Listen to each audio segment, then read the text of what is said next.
Hat, sunglasses, Pepsi, notes, sources, thick skin. Check. You already know. Let's go.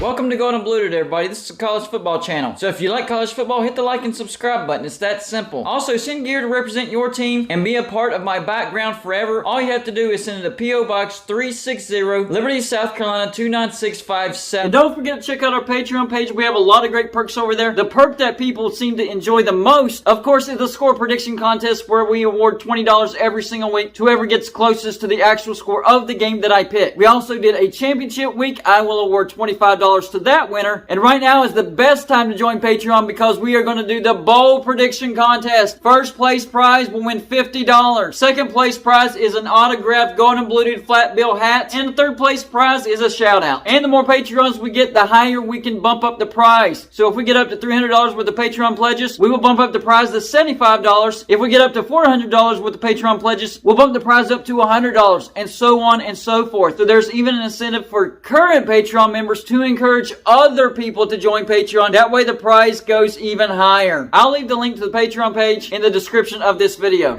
Well, Lincoln Riley, he's an enigma. You can't figure him out. On one side, he's a super genius, aka the quarterback whisperer, and on the other side, he's an idiot, a flat-out idiot. There's two sides of Lincoln Riley, the genius side and the idiot side. Let's talk about the genius side first. The quarterback whisperer. This guy is a great quarterback coach, great offensive coordinator, great mind for the offense. He has coached now 3 Heisman winners and 1 runner-up. His first Heisman Trophy winner was, of course, Baker Mayfield back in 2017. Baker Mayfield won the Heisman. For that year, he was 285 for 404. That's 70.5%. He threw for 4,627 yards, 43 touchdowns, and 6 interceptions. Dual threat quarterback. 97 carries for 311 yards, 3.2 yards a carry, and 5 touchdowns. Heisman winner number 1. Heisman winner number 2, Kyler Murray in 2018. He was 260 for 377. That's 69%.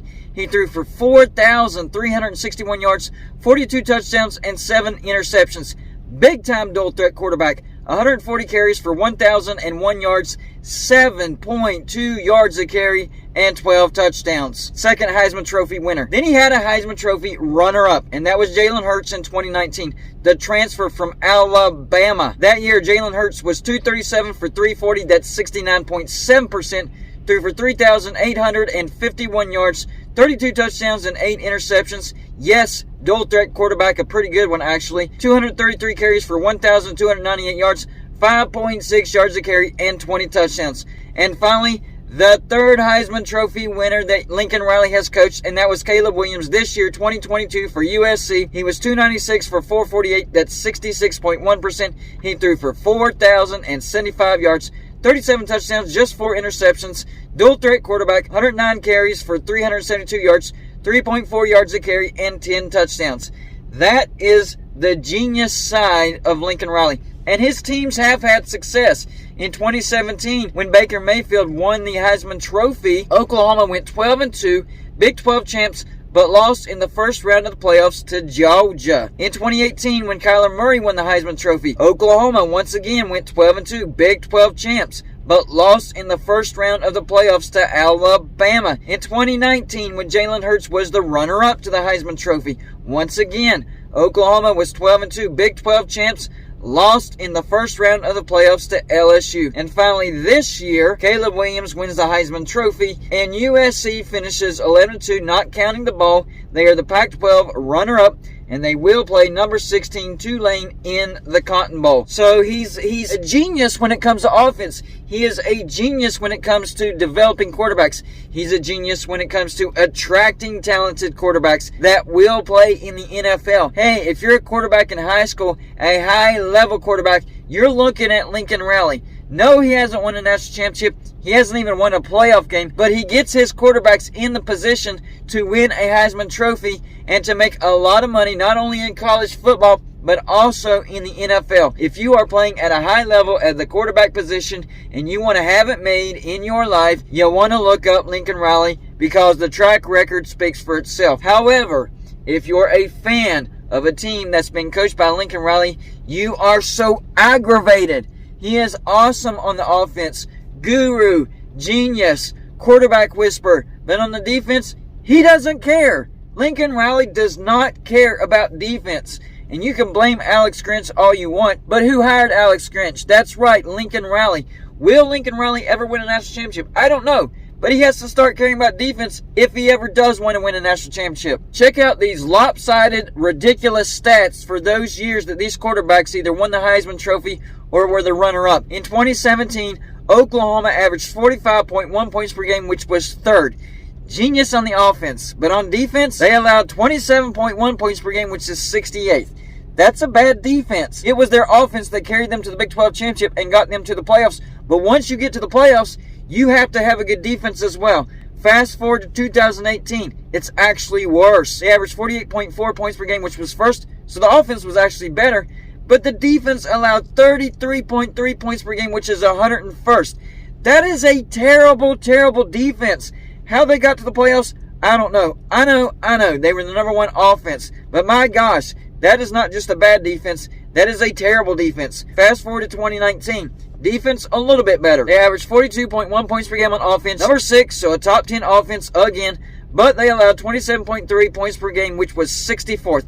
So a little bit better, but still, that's not a good defense. And that's why they lost in the first round of the playoffs to LSU. And LSU didn't have a great defense, but they had a better defense than that. And their offense was much better than Oklahoma's. Then fast forward to 2022, USC averaging 41.1 points per game, which is third. Once again, a top 10 offense. But they're allowing 27.9 points per game, which is 81st. So once again, a terrible defense, which is why they lost to Utah twice, and they were knocked out of the playoffs, and they will play Tulane in the Cotton Bowl. Now, I think they will beat Tulane in the Cotton Bowl. Tulane is a good team, but if Caleb Williams is 100% and he plays for this game, USC should win this game by a couple scores. Now, if Caleb Williams decides to skip this game, or if he's injured, then this is going to be a long game for USC. We saw what USC looked like with an injured Caleb Williams. They did not look the same. Now, I'll give credit to Caleb Williams. He still played a pretty good game with one leg, did the best he could, kept USC in the football game as long as he could. But without Caleb Williams, USC would be a sitting duck.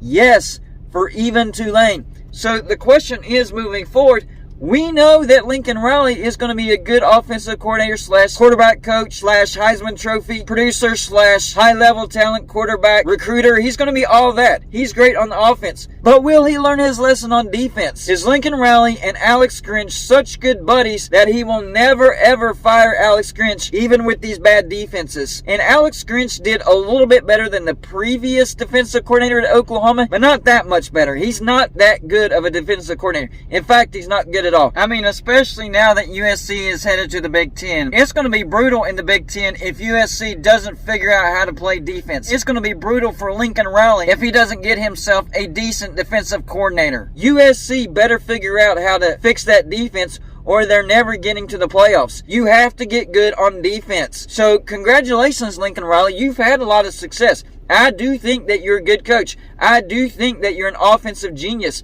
I mean, 3 Heisman Trophy winners, add in a runner-up, that's amazing. But, dude, you have to figure out the defense. You're going to drive USC fans mad. You're going to be really, really good on offense every year, but the defense is going to let you down. And in big games, when you need multiple stops, it's not going to be there.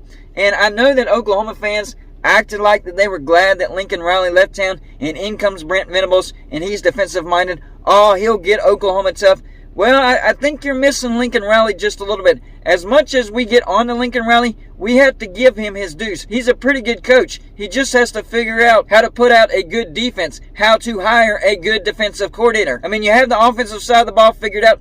Figure out the defensive side of the ball, and USC would be unstoppable. If USC could just have a top 20 defense, they will be playoff contenders every stinking year and national championship contenders as well. But Lincoln Riley has got to start caring about the defense if that's ever going to happen. So the question is, will he ever care about the defensive side of the ball? I don't know. I don't know the answer to that. Hopefully, for the sanity of USC fans, He will. So y'all let me know in the comments section, how good of a coach do you think Lincoln Riley is? Remember, 3 Heisman Trophy winners and 1 runner-up. And do you think he ever will care about the defensive side of the ball? Oh, and on top of that, do you think USC will ever win a national championship under Lincoln Riley? That's all I got for you for this show. Like and subscribe if you haven't already, and I'll see you on my next show.